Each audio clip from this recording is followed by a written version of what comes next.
Before we begin with this video, you have to understand that the time frames that you use are heavily dependent on whether you are a scalper or a swing trader, as both different styles of trading require different confirmations from either higher time frame candles or lower time frame candles.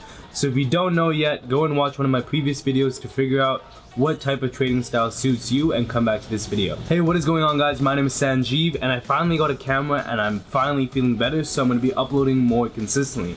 And one of the requests that I got from you guys is, what is the best time frame to use for trading? Well, what you need to understand, like I said in the intro, is that you have to decipher between either being a scalper or a swing trader.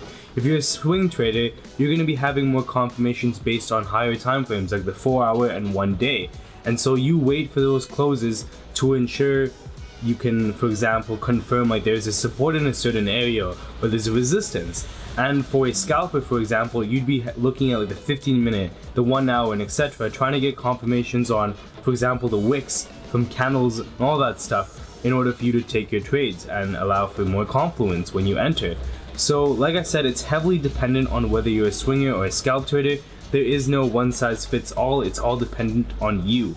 But from what I've been doing and all the back testing I've done, and for me personally, what I have come to terms with is, if you're a scalper or a swing trader, more specifically, let's focus on being a scalper, you will more than likely be focusing on from the 5-minute to the 1 hour time frame, because the 5-minute, 15, 30, and 1 hour all can give you confluences as to where price is gonna go. On lower time frames, of course, it builds up that bigger candlestick chart on the 1 hour time frame. So if you notice a reversal pattern, let's say on the 5-minute, then from there you can look at the 15-minute, see if you have an engulf, and from there enter based on your confirmation. But if you're a swing trader, for example, you'd be looking at the 4-hour and 1 hour heavily, and possibly the daily or weekly, depending on how long you want to open your position for it. But they usually enter on lower time frames, but they look at how and visualize how those future candlesticks are going to appear. So when you go on the 4-hour chart and wait for a candle chart to close on the 4-hour time frame, you can definitely choose whether or not to enter from there. And that's something that I know a lot of swing traders do, sticking to that 4-hour time frame and 1 hour time frame to enter.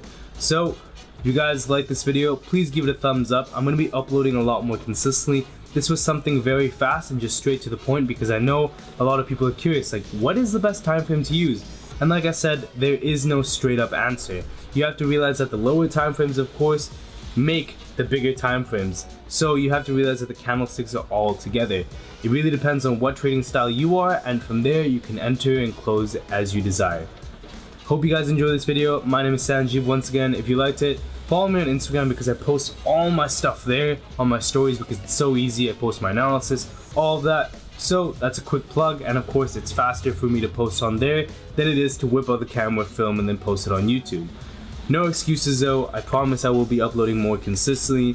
Bought a new camera, like I said, so I'm really excited. Let's get right with it. Hope you guys have a good day.